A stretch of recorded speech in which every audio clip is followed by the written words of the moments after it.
Lawn toss has been used as a key performance indicator for a lot of athletes over the years. However, lawn toss doesn't quite simply convert the same to every single athlete that's out there. So within this video, we're going to discover who exactly benefits a lot from lawn toss and who does not benefit from lawn toss, and what should we do instead to make sure that they're still having an alternative of what they can do to continue to increase their velocity. For those of you guys that don't know me, my name is Anthony Rodriguez. I am the coach and founder of Versatile Athletics, where we've trained over 190 plus athletes to increase their velocity, move pain-free, and get the recognition that they deserve by helping them understand their natural movement preferences. With that said, let's go ahead and get right back into the video. Just to let you guys know, I am a big advocate for lawn toss. I love lawn toss myself. It works tremendously for my motor preferences and how my body prefers to function. And lawn toss is definitely something that we could use to improve and have a higher ceiling for velocity.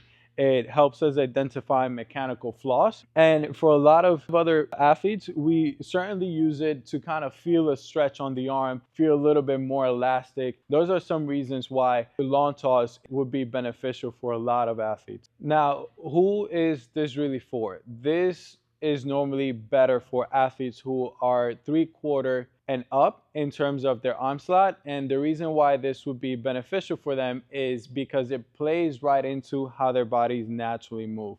When they're lawn tossing, your arm has to be at a higher elevation in terms of like where it's at in comparison to the T-spine. Therefore, lawn toss is going to match really well into how their bodies prefer to move, which is going to help them increase the higher ceiling for velocity, identify mechanical flaws, and more so feel the stretch for the arm. Now, the side of the athlete that this doesn't work great for are athletes who are on the lower 3/4 zone and going down as much to as the submarine side. The reason why this doesn't work for them is because it changes their mechanics severely. Just how we discussed that for athletes who are more over the top, again, it plays right into how their body functions.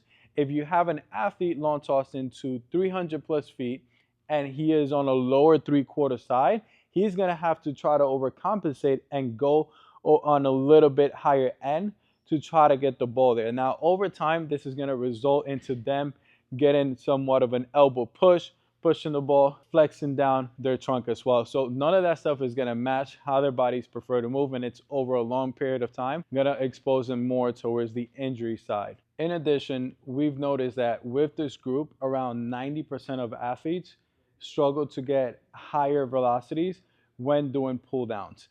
So their velocities are more than likely going to range 3 to 4, 3 to 5 below what they throw on the mound.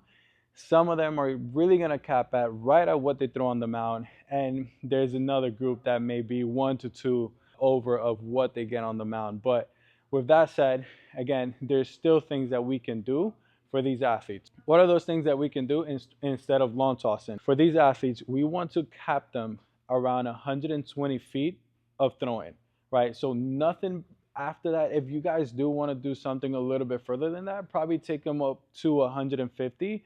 But really right after that, that's really the dead end zone in terms of qualifying them for a lawn toss. However, within this tossing period or throwing period, you want to keep everything on a line. Keeping everything on the line is going to play very, very well in how their natural motor preferences function, which is going to have the arm just spiral out and about the T-spine and help them create that stretch or the same feel that you would get from a lawn toss. But in this case, instead, it's just staying on the same plain, even field. We can still, during this, expose them towards higher intensities. Once they're at 120 feet, we don't necessarily have them do pull downs, but we have them throw from where they're at to their partner or whatever the target is from their mechanics. The addition in distance is just going to force the intensity out of them. So that's a way that we can still expose them towards high intensities to improve the ceiling for them. Other ways that we do it for them is we have them get athletic throws in. So think about this as in like if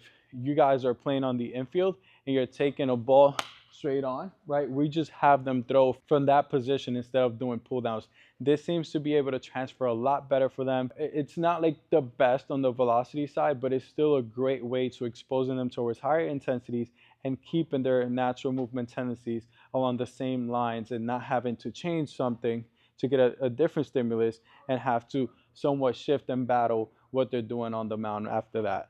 Even with the athletic throws, they help really, really well. As you guys saw, like, kind of did the demonstration. I didn't really move much. I stayed more so in a static position.